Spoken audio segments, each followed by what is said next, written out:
popular narrative in our culture today is that a conflict exists between science and the Christian faith. Skeptics argue that science makes belief in God unreasonable and renders the biblical creation accounts unbelievable. But is this the case?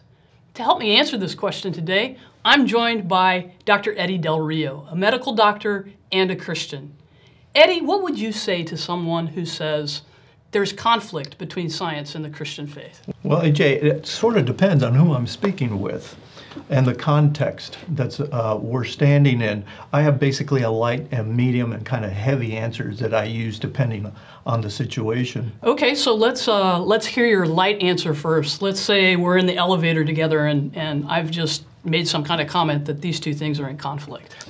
Well, I would say, is there a conflict? I would say, no, there is no conflict. All we have to do is examine the history of science, and especially of the scientific revolution. Modern science was born in Christian Europe. It wasn't born in Taoist Japan, Buddhist China, Hindu India, or in the pantheistic or spiritist islands around the world. It was born in the heart of what some may call Christendom. And some of the famous scientists were the ones who even brought new branches of science to be and had laws and constants named after them. People that come to mind are like Pascal, Newton, Faraday, Boyle. There's a light elevator answer for you. There you go. And you could always throw Kepler in there too. Of course. So that's great. Okay, let's say I had a little bit more time. We're standing around drinking a cup of coffee together. What would be your coffee answer or medium answer? My medium answer. In that case, I would say, no, there isn't a conflict. And I would say that the following things that we observe, I believe, are better explained by the God hypothesis than naturalism. One would be that there is a universe that exists at all. The universe is contingent. It didn't have to be. It wasn't a necessity, but yet we have it. But more impressively, there's organization in the universe. And the universe is finely tuned so that it operates in such a manner that life is even possible.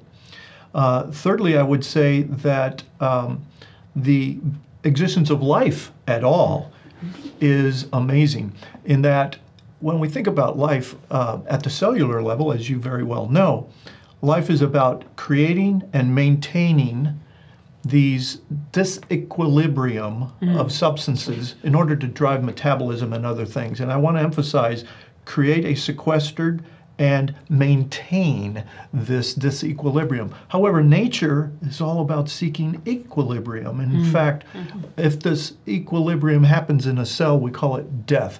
So what we have is nature is, in a sense, trying to kill us with equilibrium, yet we have life. And finally, another thing that is easier and more convincingly explained by the God hypothesis is consciousness from matter. The fact that we can even think about thinking. Yeah, that's pretty remarkable. And it's really hard to understand how a naturalistic mechanism might explain that type of leap to consciousness, right? So, yes. So that's a great coffee answer, and I'm sure that I would engage you much more with more questions as we Of really course. All of these answers are designed to enable further conversation. Great. So let's see, your heavy answer. I guess that's if we had the afternoon to knock some things around. Where would you lead in? How would you lead into your heavy answer? These concepts are a little more difficult, and they would be a philosophical answer.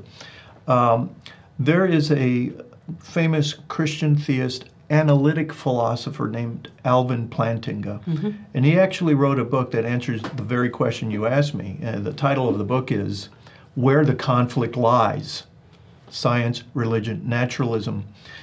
The book is not easy reading, as most philosophy books aren't, but he very convincingly makes the case that, in fact, I'll quote from him. He says this, he says, "There is superficial conflict, but deep accord between science and theistic religion. However, there is superficial concord, but deep conflict between science and naturalism." The consequences of that thought he expresses in the book is that a naturalist really has no warrant or grounding for trusting their reason or ability to seek and know truth.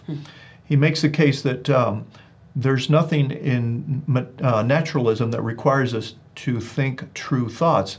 In fact, he goes on to say that natural selection is interested not in truth, but in appropriate behavior. Well, as you very well know, natural selection's business is two items: survival and reproduction. That's right. And so basically Plantinga is arguing that there's nothing that requires our thoughts to actually be true in order to produce the end result of survival and reproduction. Yeah. I would add one more thing. Okay. Some people may say, but he's a theistic philosopher. The same problem of the conflict between science and naturalism is dealt with by an atheistic philosopher, a very distinguished man named Thomas Nagel. He wrote a book, the title of which is Mind and Cosmos, but it's the subtitle that really says it all: Why the Materialist Neo-Darwinian Conception of Nature is Almost Certainly False. So even atheist philosophers have found the problems here. So that's great. Thanks, Eddie. And what I heard you say is whether it's a light, medium, or heavy answer, your answer is basically no. And that the conflict doesn't really exist between science and the Christian faith, but the greater conflict is between science and naturalism. That is correct, AJ. Thanks, Eddie.